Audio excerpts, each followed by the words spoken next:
Hello and welcome to another edition, the first one of 2010 of PointCast. I'm Tony. And I'm Tyler. And we're here at Cedar Point. But we're not like in the park. We're obviously in a very interesting location, which is? Maintenance shop. We tell it's the maintenance shop because of all of the wheels behind us. We don't usually keep those in our office. No, well sometimes you do, but you shouldn't. No. But we're here for a very special reason. Many people ask us what happens to the rides and the coaster cars when we close. Yeah, I think at least 3 people asked us. Bob, Terry, and Sue from Illinois, from Tennessee, and California. So this is for you. This is for you three. And we're joined by a very special person. You've probably seen him on the blog before. He helps us out a lot. This is Rick Heiser. Rick is our manager of maintenance here at Cedar Point, and he's going to kind of tell us what goes on. So once we close on October 31st, November 1st, that time, what happens to all of our rides in the park? Once we close, the first thing we do is winterization, or some of the guys call it tear down. And we'll spend quite a few weeks winterizing the park. All the divisions are involved in some form of winterization, all the maintenance divisions.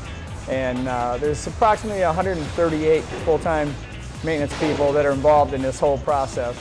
Once we get the winterization done, which consists of removing vehicles, removing some motors, gearboxes, various items off the rides. Anything else that's left outside, if we have motors or gearboxes or anything that we don't want the elements to harm, we'll cover those and prepare them for the winter. And then we start bringing the vehicles in our shop one at a time for rehab. Okay, so once they're actually then in the shop, take us through that. What happens? What's happening right now? Well, once they're in the shop, we usually break the crew up into teams of 2. You see behind us, these 2 gentlemen are doing the rehab on this is the Maverick roller coaster vehicle right here that you see. And it is in its form of tear down now. They've removed all the components off of it. We stripped the chassis all the way down. We do non-destructive testing on all the vehicles, on all the components of the vehicles.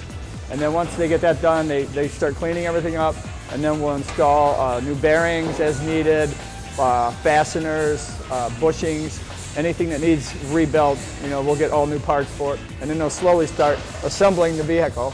Once that vehicle is completely assembled, it goes back out, it gets covered up, goes back out into storage, and then they'll bring another one in, tear it down in the same manner, and do this whole process till this ride is complete. So once they finish this process, how long does it take to get all these cars back out on the rides, back connected to each other on the trains and all the ride vehicles on the rides? How long does that take you guys?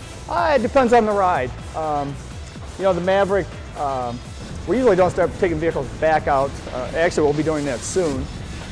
Usually sometime in March, we start taking the vehicles back out to the rides, getting them set up to start putting them back on the track and assembling them.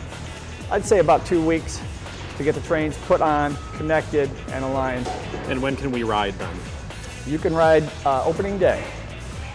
That's not as early as I was hoping. I know, so much for the special perks. Thanks, Rick. All right, well, Rick, thanks a lot for joining us. You're welcome. If you see Rick on the Midway, say hi. We like to make celebrities of our coworkers here. He's a pretty nice guy. I would not be afraid to say hi. Get back to work so we can open on May 15th. All right, thank you very much. All right, well, thanks for listening and watching and viewing with us. I'm Tony. Thank you, and I'm Tyler, and we will see you on the Midway soon. Bye.